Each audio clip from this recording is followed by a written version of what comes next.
Commander Jake Morrison stared out the window of his ship. The stars looked cold and distant, just like the aliens who had spent the last 3 hours telling him why humans were not welcome in their galaxy. The meeting room on the space station still smelled like the strange chemicals the aliens used to breathe. Jake's uniform felt tight around his neck. He loosened his collar and walked toward the bridge of his ship. The Terra's voice. "How did it go, sir?" Captain Lisa Grant asked. She was sitting in her chair, looking at the reports on her screen. Lisa had been with Jake for 5 years. She knew his face well enough to see the anger he was trying to hide.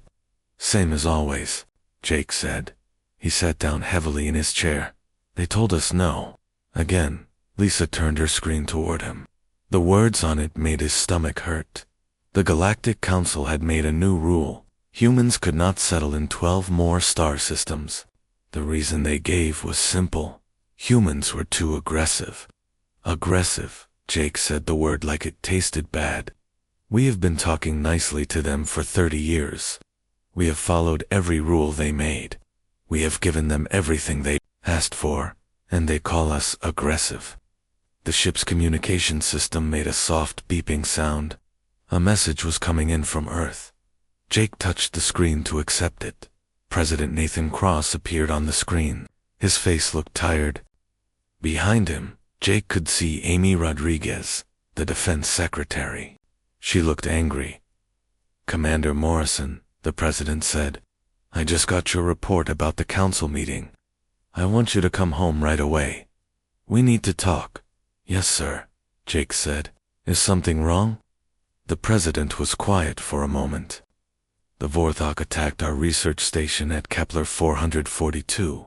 They destroyed it completely. All 47 people on the station are dead." Jake felt his blood turn cold. "What? Why?" "They said our scientists were making weapons from the neutron star. They said we were planning to attack them." The president's voice was getting louder. Dr. Ben Parker was studying star formation. His wife was pregnant. She was going to have their first baby next month. Lisa put her hand over her mouth. She had met Dr. Parker last year. He was a quiet man who loved to talk about stars. He would never hurt anyone. "The council supported the Vorthok decision," Amy Rodriguez said. Her voice was full of anger. "They said the attack was necessary for galactic security." Jake stood up from his chair. His hands were shaking. 30 years, he said. 30 years we have tried to be good neighbors. We have smiled when they insulted us. We have said yes when they told us where we could and could not go. We have acted like children, asking for permission to live in our own galaxy.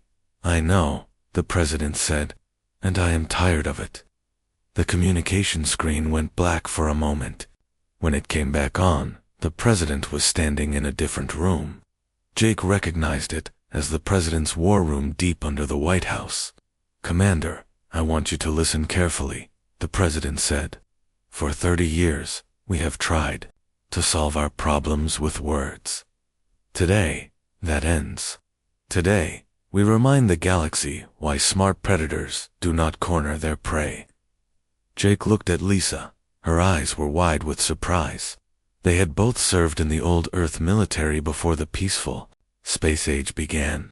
They remembered what humans could do when they were truly angry. "Sir, are you saying what I think you are saying?"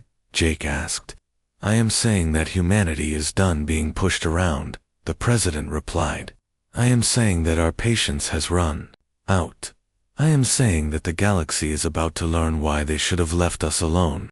The president touched something on his desk. Alarms began to sound all over Jake's ship. Red lights flashed on every screen. The computer announced in a calm voice, "Defense Protocol 7 is now active. All personnel report to battle stations." Lisa jumped out of her chair. Defense Protocol 7. But that was just a training exercise. "We never actually. It was never just training," the president said.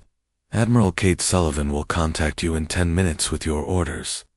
"Commander Morrison, Captain Grant, welcome to the real human military." The communication screen went black. Jake and Lisa stared at each other in silence. Around them, their ship was changing. Panels in the walls were opening to show weapons they had never seen before. The peaceful diplomatic vessel was becoming something else entirely. My God, Lisa whispered. How long have they been planning this? Jake walked to the window again. In the distance, he could see other human ships. They looked different now, bigger, more dangerous. Weapons were appearing on their hulls like flowers blooming in spring. Since the beginning, I think, Jake said. Since the first day they told us we were not welcome here. The communication system beeped again. This time, Admiral Kate Sullivan appeared on the screen. Jake had never seen her before, but he knew immediately that she was a soldier. A real soldier. Gentlemen, she said. Ladies, today we stop pretending to be harmless. Today we show the galaxy what humans really are. Are you ready? Jake looked at Lisa. She nodded slowly. Yes, ma'am, Jake said. We are ready. Outside the window, the stars looked different now. They no longer looked cold and distant. They looked like targets. Admiral Kate Sullivan stood in the command center of a space station that did not exist on any galactic map. For 30 years, the aliens thought it was just a mining platform near Jupiter. They were wrong. The station was actually the heart of the Human Defense Initiative. Every wall was covered with screens showing human ships all across the galaxy. There were thousands of them. The aliens had no idea.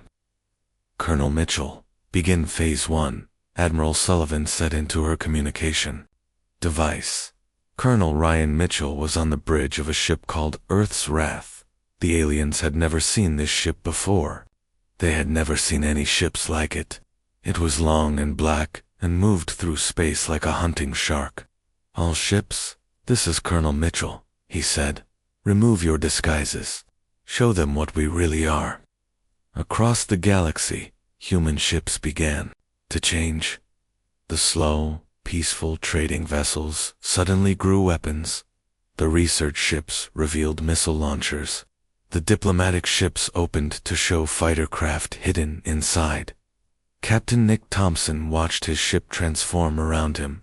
The Terra Nova had pretended to be a cargo ship for 10 years. Now its real hull showed through. It was twice as big as the aliens thought. Its engines were 10 times more powerful. Sarah, are the new engines ready? Nick asked his chief engineer. Sarah Blake smiled as she looked at her screens. The quantum drives are online, sir. We can move faster than anything the aliens have ever built. The quantum drives were humanity's greatest secret. While the aliens used old technology to bend space, humans had learned to skip through space itself. A human ship could appear anywhere in seconds. Good, Nick said. Let's see how the Vorthok likes surprises. On the Vorthok homeworld, Crystal Singer Zephix was in his crystal palace when the alarms began to sound.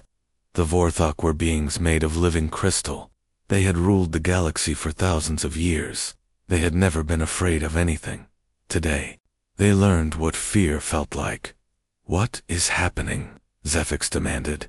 His voice sounded like breaking glass. Ships, my lord, his assistant said.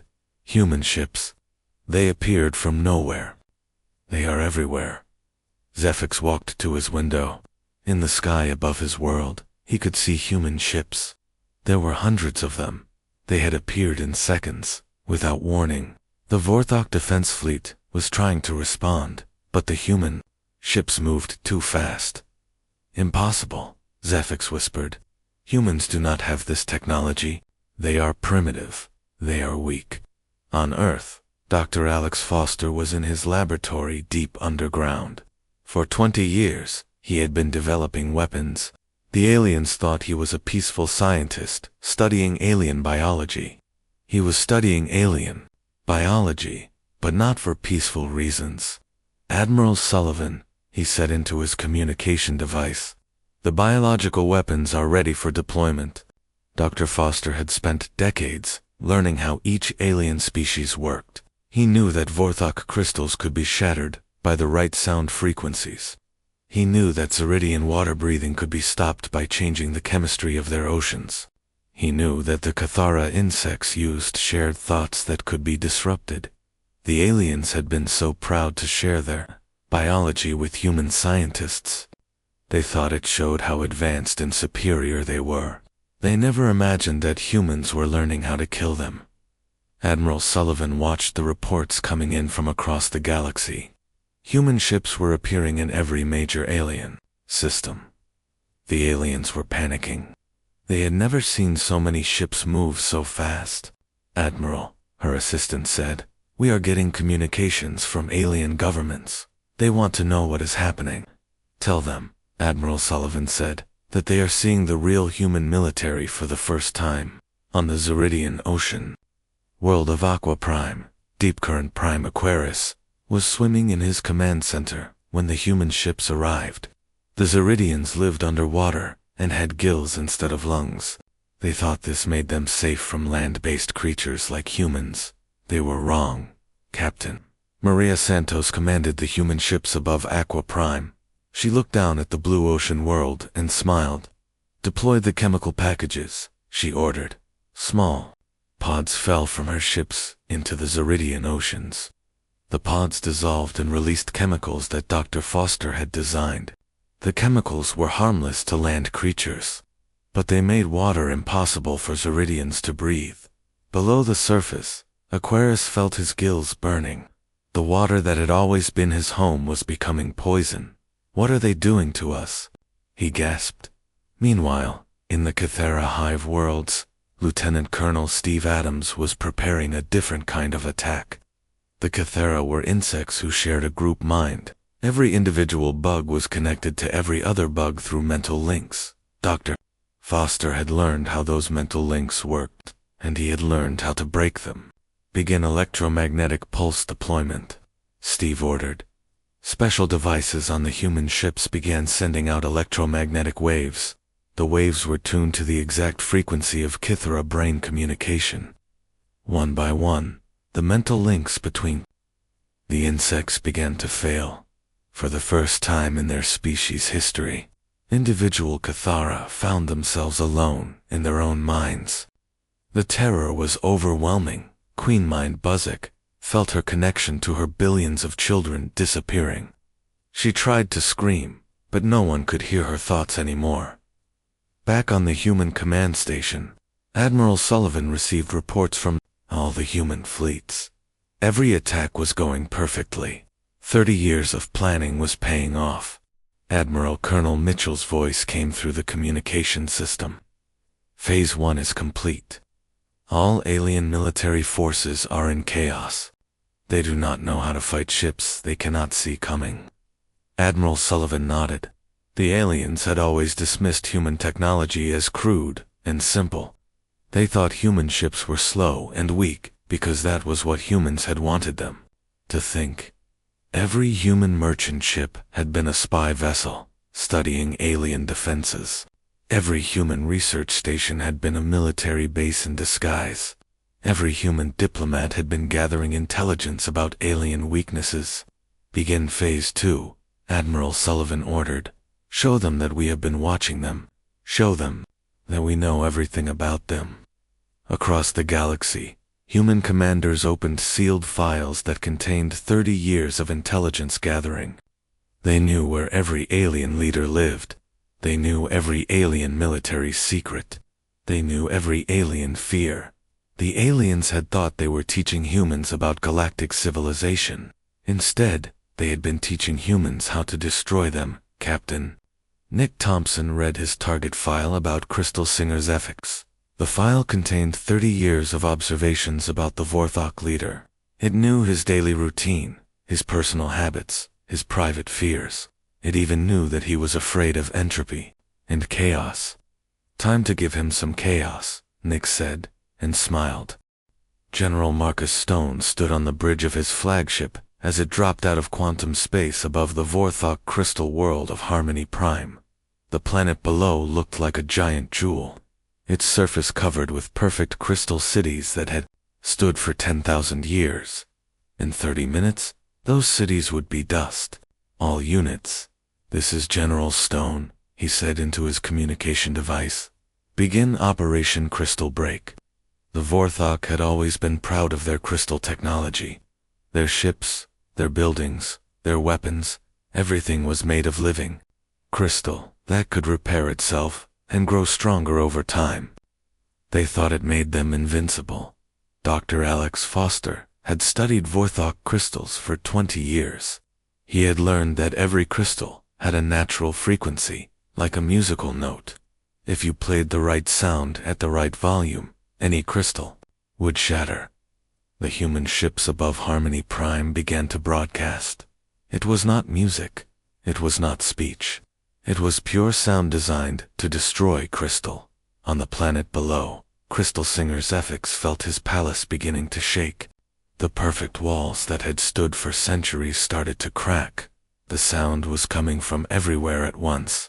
"Make it stop," he screamed, but his voice was lost in the terrible noise. All across Harmony Prime, crystal buildings began to collapse. The Vorthok people tried to run, but their crystal bodies were breaking apart just like their cities. The harmonic weapons were destroying everything made of crystal, including the Vorthok themselves. Meanwhile, Commander Rachel Kim was leading the attack on the Zeridian water world of Deep Blue. The planet was covered entirely by ocean, with the Zeridian cities built on the sea floor. Rachel had studied the Zeridians for years, while pretending to be a marine biologist. She knew that they could only breathe water with a very specific chemical balance. Change that balance even a little bit, and the water became poison to them. "Deploy the molecular disruptors," Rachel ordered. Her ships released millions of tiny machines into the Zeridian oceans. The machines were too small to see, but they began changing the water at the molecular level. They turned the life-giving seas into something that burned. Zeridian gills. Deep Current Prime Aquarius tried to swim to the surface, gasping for water that would not kill him. But the machines were everywhere. There was nowhere to go. "Our oceans," he whispered with his dying breath. "They turned our oceans against us." On the Kithara Hive world of Unity 7. Lieutenant Colonel Steve Adams watched as his electromagnetic pulse weapons completed their work. The insect people had spent millions of years evolving a shared mind that connected every individual to the whole. Steve's weapons had broken those connections in minutes. Individual Kithara wandered through their hive cities, lost and terrified. They had never been alone before. They did not know how to think without the guidance of the group mind. Many of them simply sat down and stopped moving. Overwhelmed by the silence in their heads, Queen Mind Buzzek lay in her chamber, cut off from her billions of children for the first time in her life. The loneliness was worse than physical pain. "What have you done to us?" she whispered to the empty air. All across the galaxy, alien fleets tried to fight back against the human assault, but they had never fought an enemy like this. Human ships appeared and disappeared like ghosts. Human weapons attacked in ways the aliens had never imagined. The Vorthok tried to use their crystal fleet against General Stone's forces. The crystal ships were beautiful and powerful, but they moved slowly through space, using old technology. The human ships moved like lightning. They appeared behind the crystal vessels and fired harmonic torpedoes before disappearing again. Each torpedo was tuned to shatter the specific type of crystal used in Vorthok ship hulls. "They know our resonance frequencies," a Vorthok captain screamed as his ship broke apart around him. "How do they know our resonance frequencies?" The answer was simple. Humans had been studying Vorthok technology for 30 years, ever since the first trade agreements. Every crystal sample the Vorthok had shared, every technical specification they had provided, every tour of their ships they had given to human diplomats had been intelligence gathering. The Zeridians sent their underwater assault fleets to attack human positions. The Zeridian ships were designed to fight in the depths of space, using water-based propulsion systems and pressure weapons. Commander Rachel Kim was waiting for them. "Fire the sonic charges," she ordered. The sonic charges created sound waves that traveled through space like invisible hammers. But these were not ordinary sound waves. They were specifically tuned to disrupt Zeridian echolocation and communication systems. The Zeridian fleet found themselves blind and deaf in the middle of battle.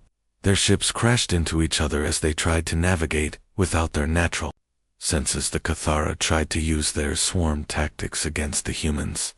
Millions of small fighter craft launched from their hive worlds, each one controlled by the collective mind of the species. But Lieutenant Colonel Steve Adams had already broken their collective mind. The Cathara fighters flew in random directions, their pilots too confused and frightened to coordinate attacks.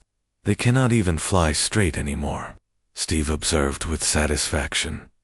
On the human command station, Admiral Kate Sullivan watched the reports streaming in from across the galaxy. Every human attack was succeeding beyond their best hopes. Alien resistance was crumbling everywhere.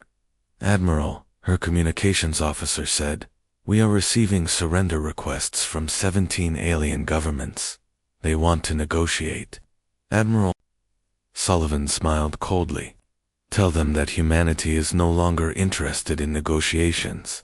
Tell them that they had 30 years to treat us fairly. Those years are over." President Nathan Cross appeared on the main screen from Earth. Behind him, Amy Rodriguez and the rest of the War Cabinet were watching the battle reports with amazement. "Admiral," the President said, "the world is watching in shock. Even our own people cannot believe what they are seeing. How long have we been preparing for this? Since the day the aliens first told us we were not welcome in their galaxy." "Sir," Admiral Sullivan replied, "every insult, every restriction, every act of discrimination was noted and filed away.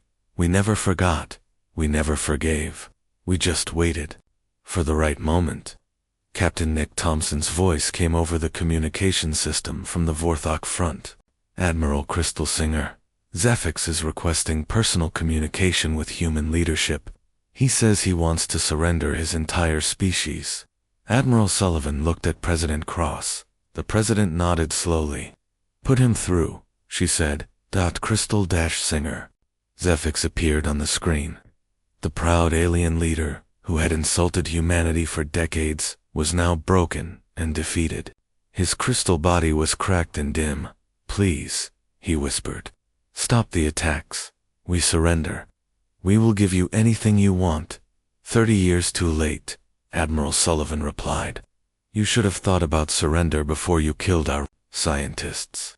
You should have thought about it before you called us primitive and weak. You should have thought about it before you tried to cage us in our own galaxy." "We did not know," Zephyx pleaded. "We did not know what you really were." "No," Admiral Sullivan said. "You did not. And that was your first mistake. Your second mistake was thinking that patience meant weakness. Today you learned the difference." The communication ended. Admiral Sullivan turned to address all human forces across the galaxy. "All units, continue the assault. No mercy, no quarter." They wanted to see human aggression. Let's show them what real aggression looks like. Commander Tony Evans led his Special Forces team through the crystal corridors of the Vorthok Command Center on Harmony Prime.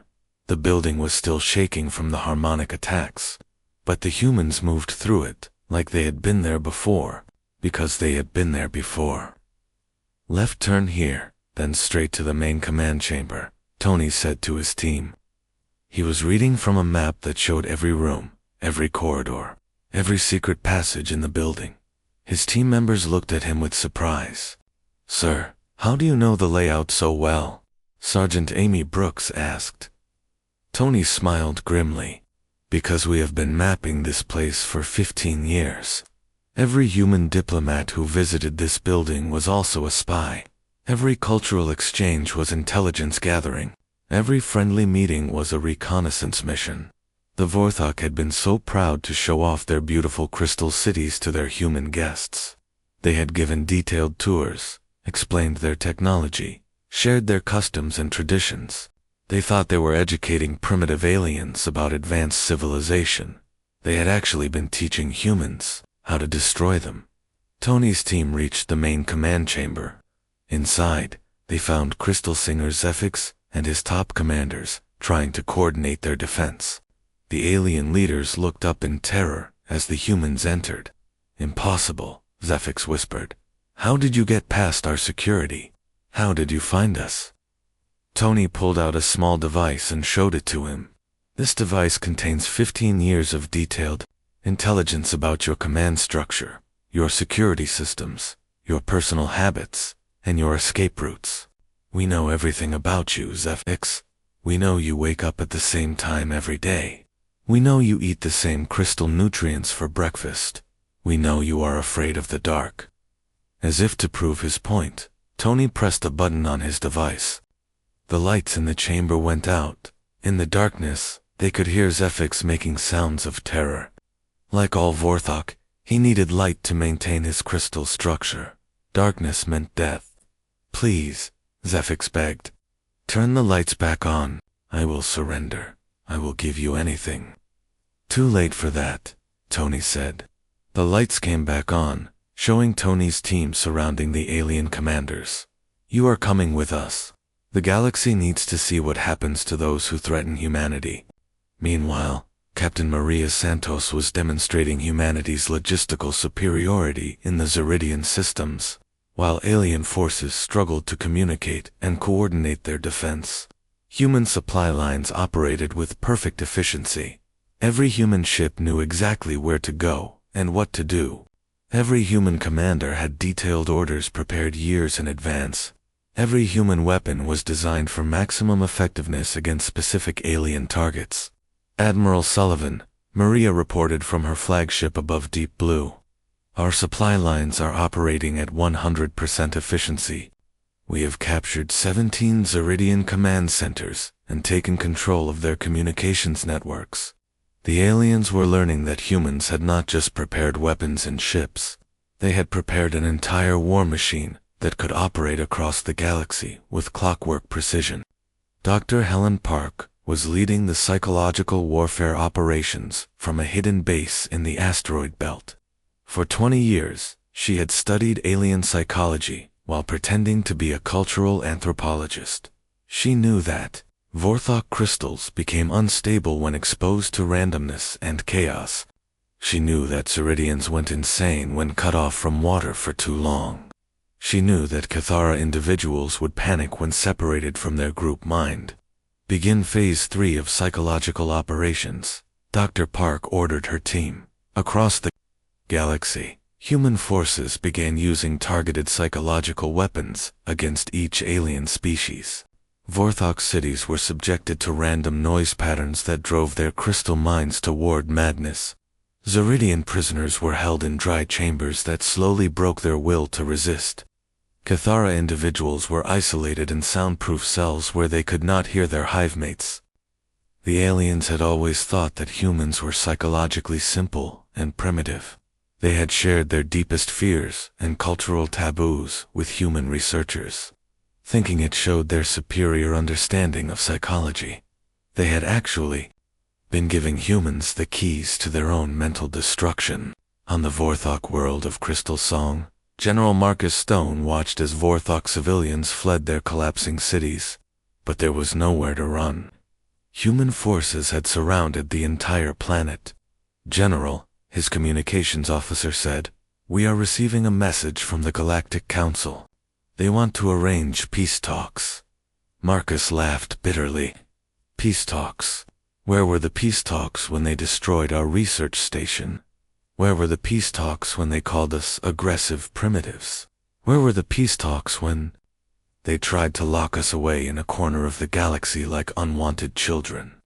The Galactic Council had spent 30 years treating humanity like a problem to be managed. They had made rules to limit human expansion. They had restricted human trade. They had dismissed human concerns and ignored human requests for fair treatment. Now they wanted to talk. "Tell the Council," Marcus said, "that humanity is no longer interested in their words. We tried words for 30 years. Now we speak in actions." Admiral Kate Sullivan was receiving similar messages from alien governments across the galaxy. Every species that had participated in oppressing humanity was now begging for mercy. The irony was not lost on her. For 3 decades, humans had begged for fair treatment and been ignored. Now the aliens were begging for survival, and humanity held all the power. "Admiral," President Cross said from Earth, "the whole galaxy is watching. Our intelligence networks are reporting panic in every alien capital. They are finally understanding what they have awakened." "Good," Admiral Sullivan replied. "Let them understand. Let them realize that every insult, every restriction, every act of discrimination was a mistake. Let them know that humanity remembers everything." Captain Nick Thompson was leading the assault on the Vorthok Fleet Command Station at Crystal Gate. The station had been thought impregnable, protected by the most advanced Vorthok technology.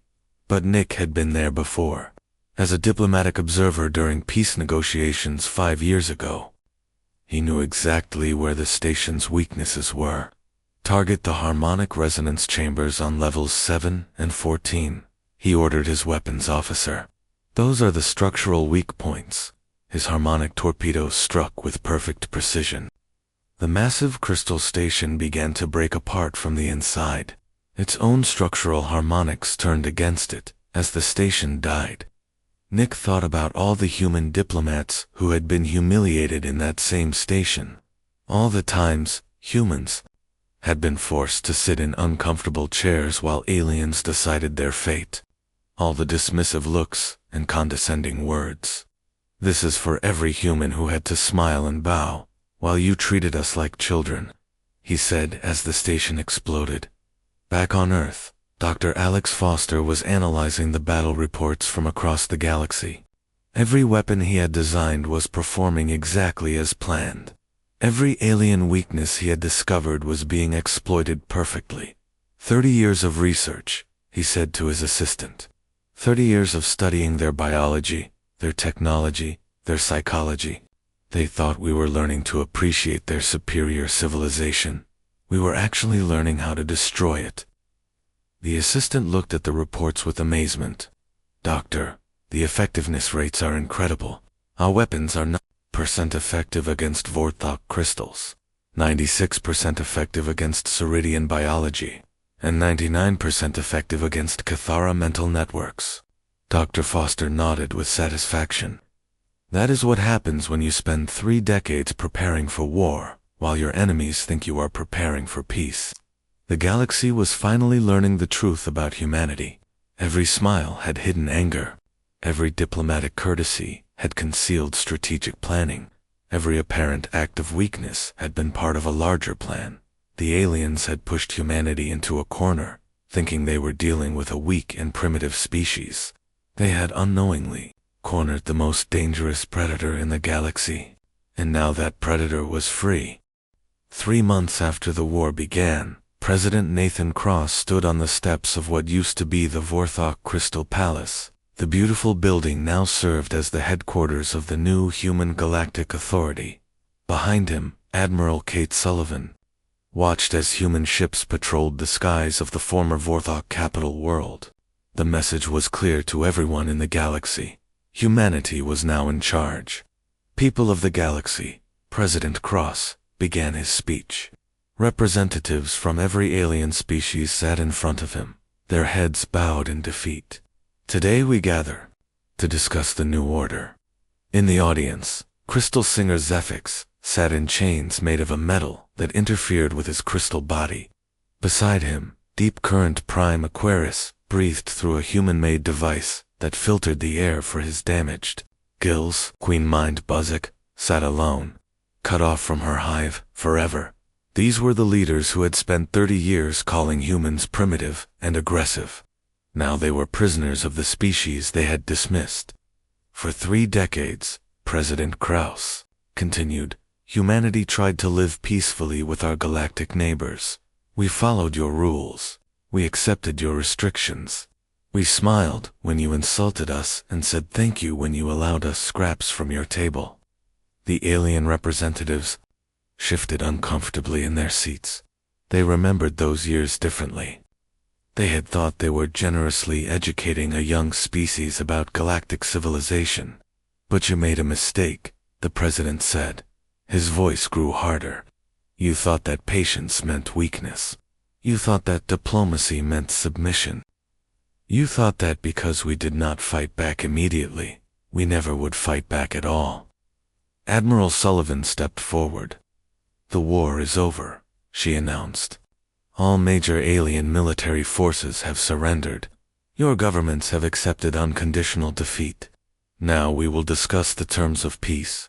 The terms were harsh, but not genocidal. Each alien species would keep their home worlds, but they would surrender all claims to systems they had taken from humanity. More importantly, they would acknowledge human authority over galactic affairs. Colonel Ryan Mitchell, now promoted to general, explained the new military arrangements. The Galactic Security Force will be commanded by human officers with alien auxiliaries serving under human supervision. Any species that threatens galactic peace will face immediate human response. The aliens had no choice but to agree. Their fleets were destroyed. Their leaders were captured. Their people were demoralized and broken. But humanity showed that it could be generous in victory. Human medical teams were already working to heal the damage caused by the war. Human engineers were helping to rebuild destroyed cities.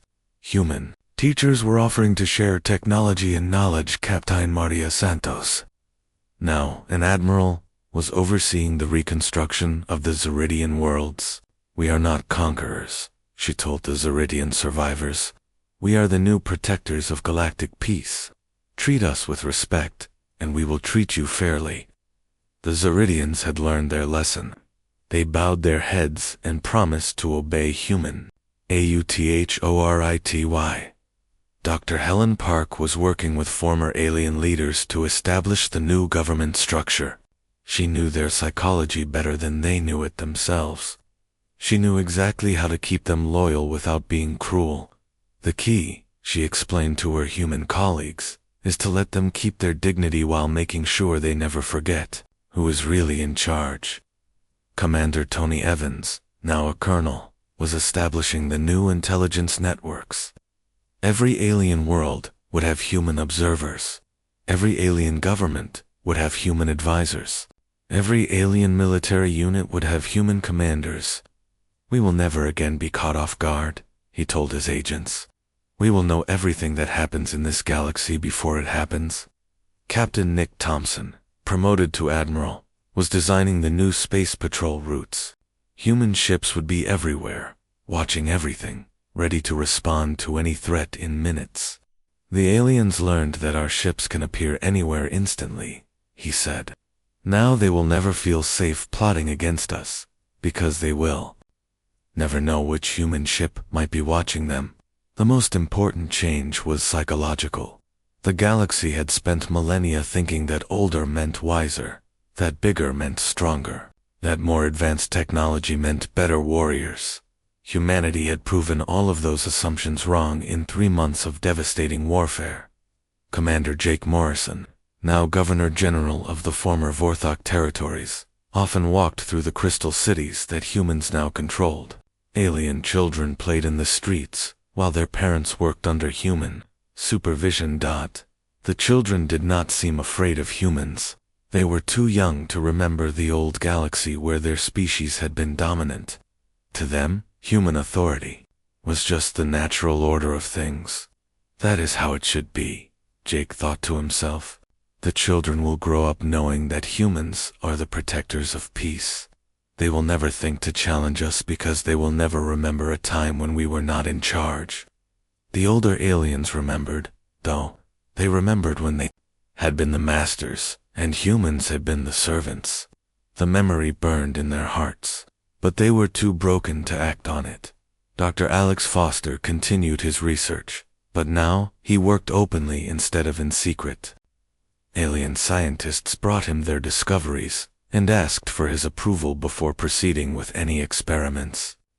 The funny thing, he told his colleagues, is that we are actually helping them advance faster than they ever did on their own. Human scientific methods are more efficient than anything they had before. It was true.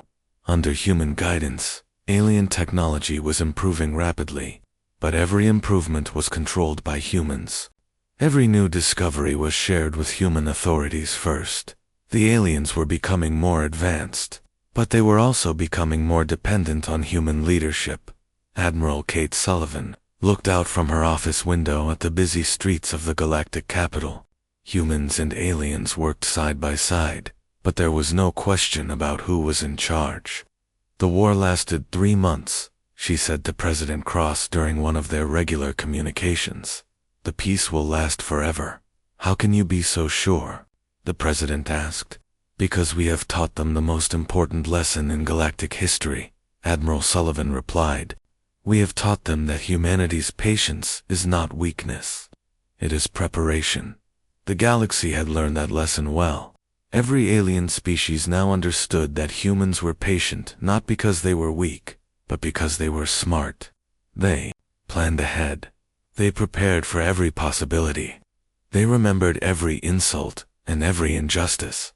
Most importantly, they never forgot and they never forgave. The alien leaders who had oppressed humanity for 30 years would spend the rest of their lives as prisoners or servants. Their children would grow up in a galaxy where humans made the rules. Their grandchildren would never know a time when humans were not the dominant species. As President Cross finished his speech, and the alien representatives filed out of the former Crystal Palace, Jake Morrison reflected on the irony of their situation. The aliens had tried to prevent human aggression by restricting human expansion and insulting human dignity. Their efforts to control humanity had created exactly the opposite result. By pushing humans into a corner, the aliens had forced them to reveal their true nature. Not as mindless warmongers, but as strategic predators capable of infinite patience and devastating effectiveness when finally provoked. The galaxy had learned too late that some prey animals are only dangerous when cornered, and some predators are smart enough to wait for the perfect moment to strike. Human children now played in the gardens of former alien palaces, while their parents worked to govern a galaxy that had once rejected them. The children laughed and ran through the crystal corridors, unaware that their playground had once been the seat of an empire that had tried to destroy their species. They would grow up knowing that humans were the natural rulers of the galaxy. They would never question human authority, because they would never know a time when it had been questioned. And in the history books that those children would read, the lesson would be clear. Humanity's patience was not weakness. It was the most terrifying strength in the galaxy. The day humanity's patience snapped, the galaxy paid the price, and that price was their freedom.